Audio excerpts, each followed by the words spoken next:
salut à tous, bienvenue dans cette nouvelle vidéo consacrée à Warframe. Aujourd'hui, on va faire un petit build du moment au sujet de Sarin.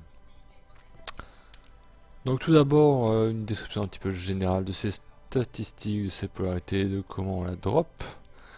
Le détail de ses compétences, l'influence des modes, et puis tous les petits secrets à connaître sur les compétences de Sarin, ainsi que nos trois builds fétiches, le build débutant, le build expert et puis un build à thème, pour un petit peu sortir des sentiers tout tracés de Warframe.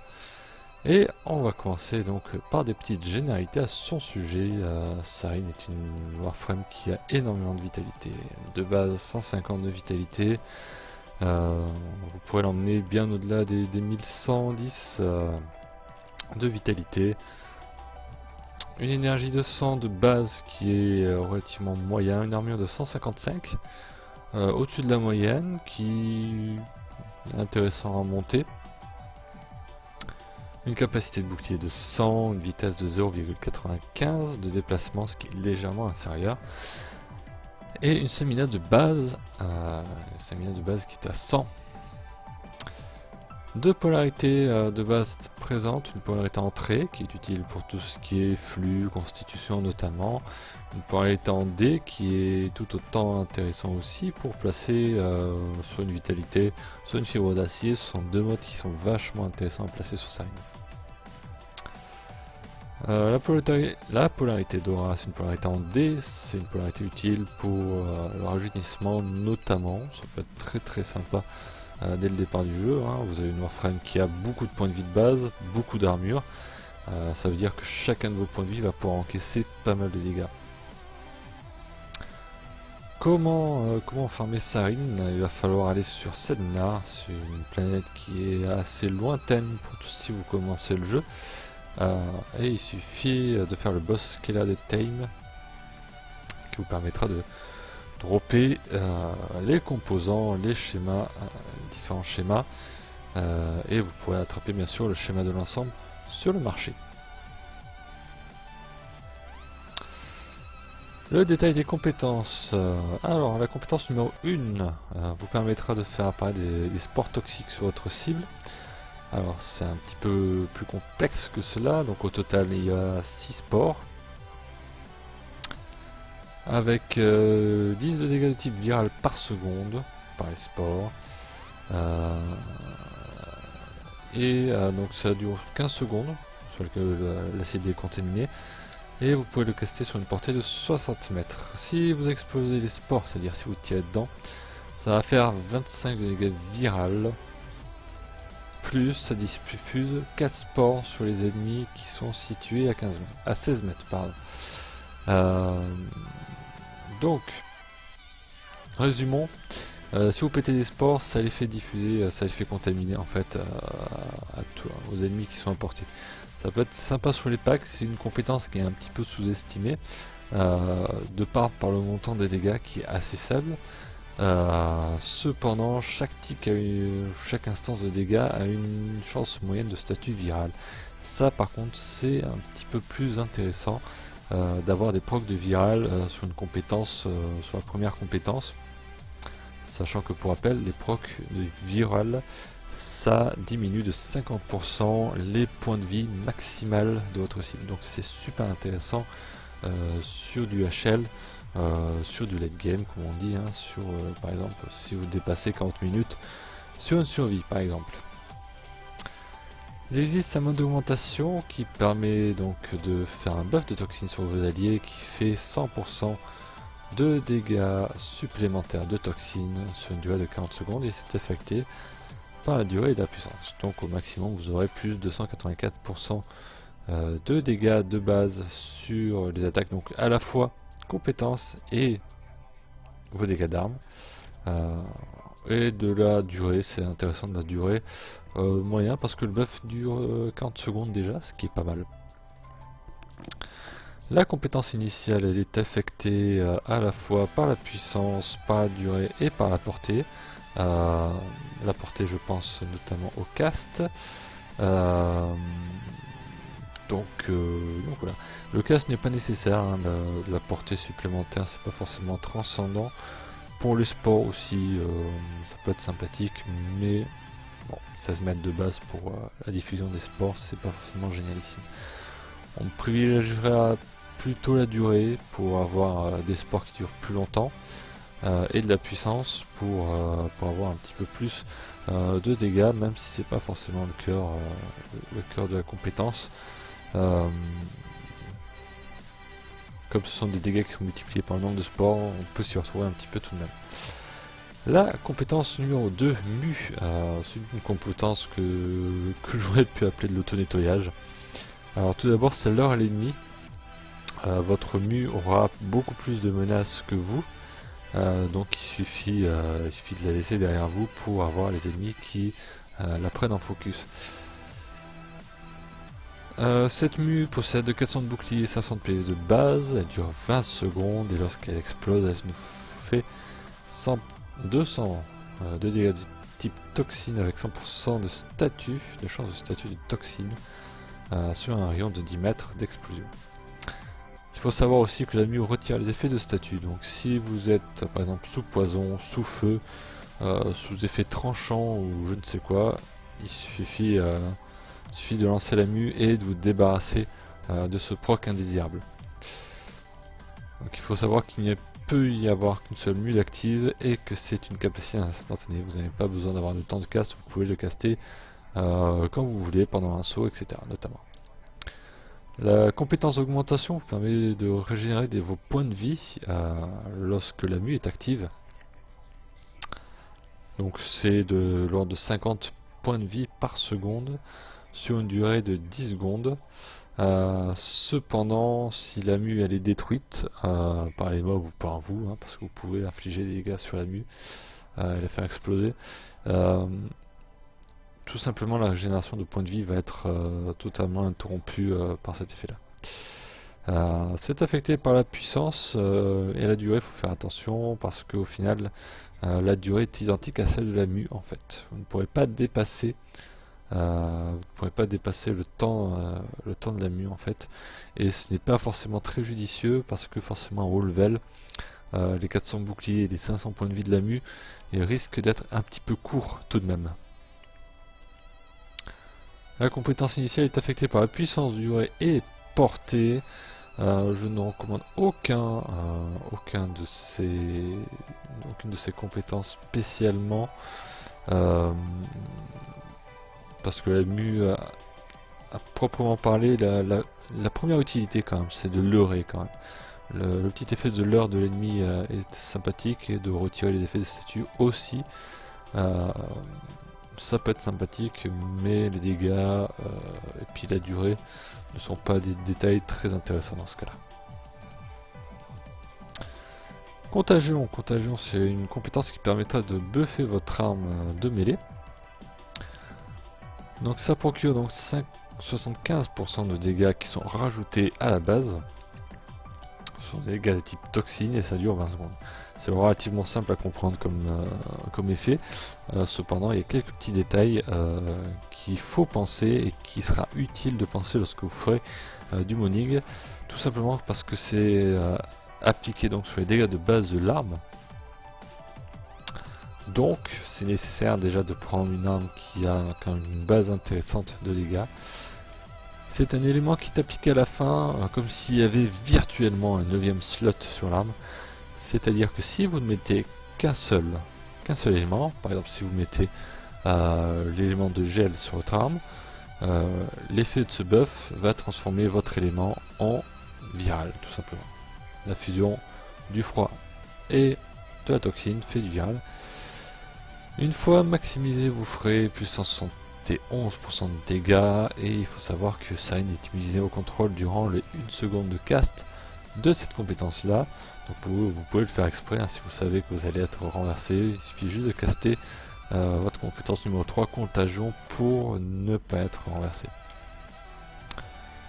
Tout récent, tout neuf, le mode d'augmentation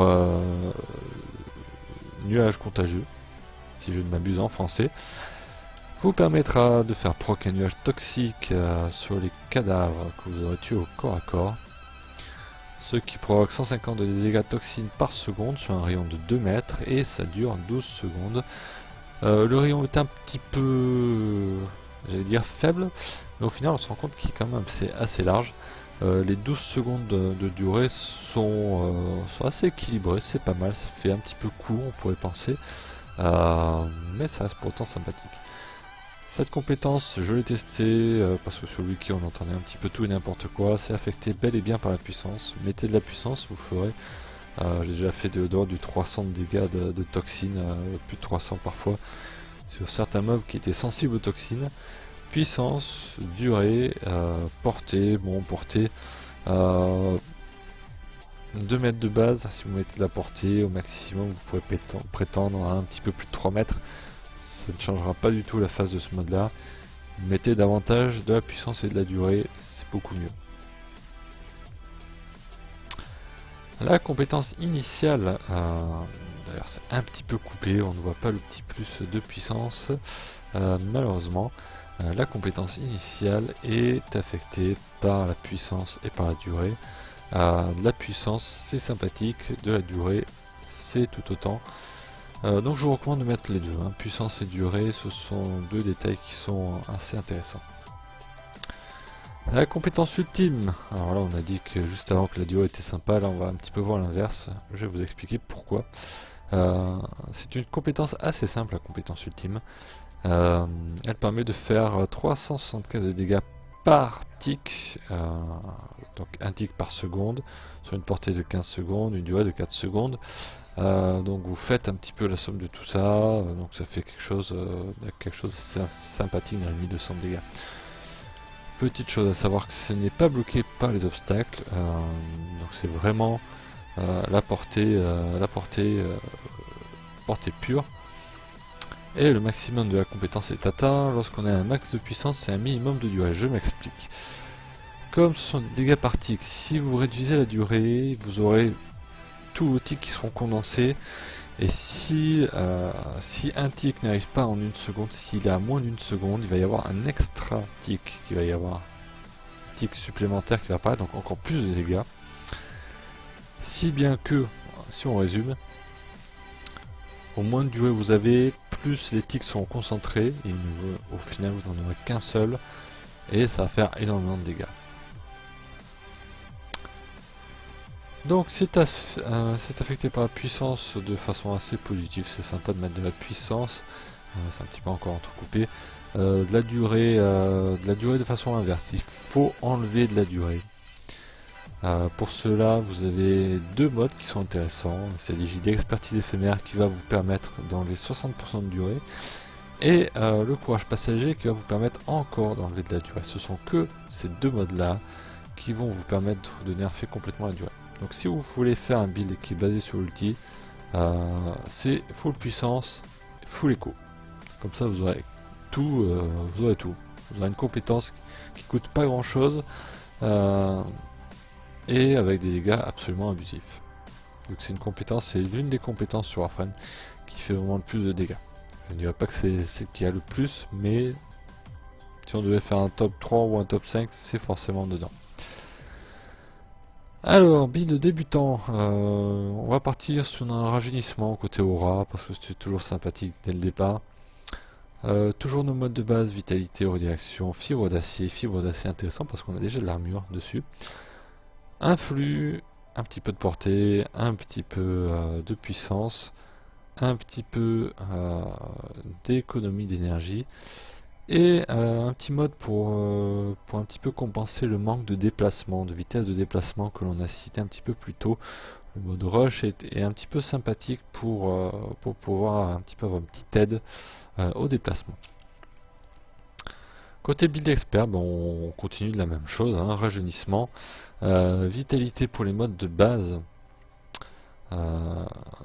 Tout ça parce que ça a des points de vie de base assez intéressants. Un flux accru, si vous avez un flux normal, bon, c'est pas grave.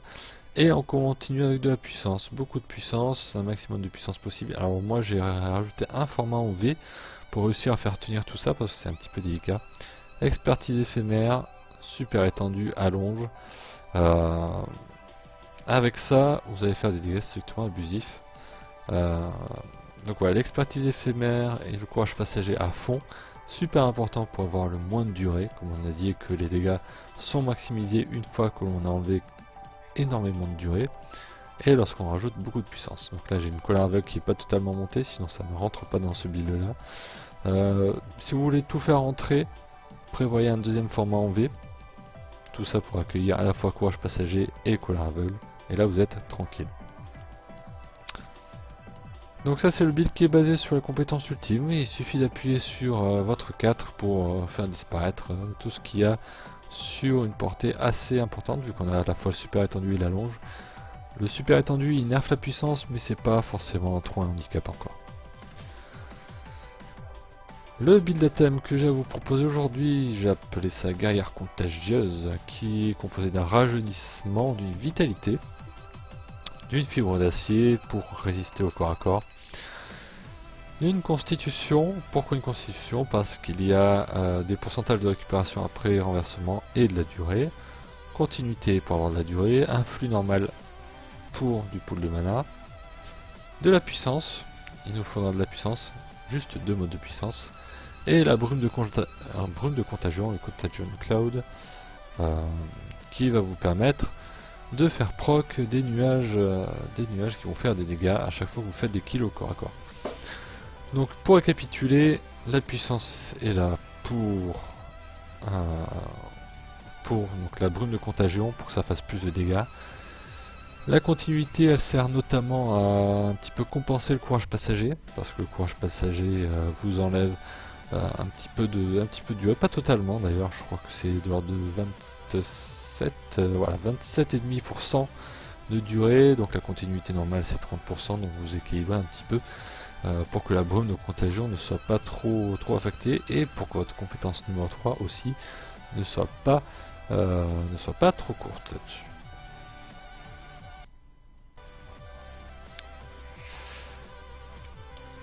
Le gameplay, on va terminer par cette vidéo par du gameplay. Donc on caste notre contagion qui dure 24 secondes au final, et il suffit de faire des kills au corps à corps. A partir de là, ça devient un petit peu furtif parce que tous les mobs que vous avez derrière, on a vu qu'il y a des 270 qui partent sur les mobs qui passent justement dans ce nuage là. Et voilà, donc c'est plutôt pas mal. Un buff qui dure 24 secondes, qui va vous permettre de faire beaucoup plus de dégâts au corps à corps. Que dire de plus, ouais. Donc c'est vraiment un build qui est fait pour si vous jouez en mêlée. Voilà, tout simplement. Si vous ne jouez pas en mêlée, alors là vous avez, vous avez pas mal de modes qui vous serviront pas à grand chose. Notamment les modes de durée justement. On rajoute de la durée justement expressément pour ça. Donc voilà, un petit peu en image. Une image, ce que ça donne. La plupart du temps vous ne verrez pas. Vous les voyez que sur le côté en fait, on l'a vu légèrement sur le côté, sur ce côté là de l'écran, un petit peu sur le côté, voilà ici, des petits 277 qui arrivent et pour aucune raison les mobs explosent, justement parce qu'ils sont passés dans votre nuage.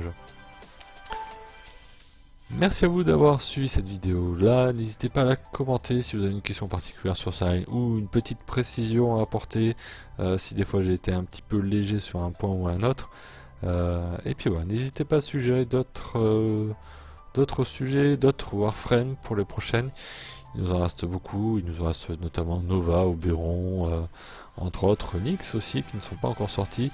Si vous voulez une Warframe plutôt qu'une autre qui arrive tout récemment, n'hésitez pas à le mettre en commentaire. Et moi je vous dis à plus tard, à très bientôt pour de nouvelles vidéos. Ciao.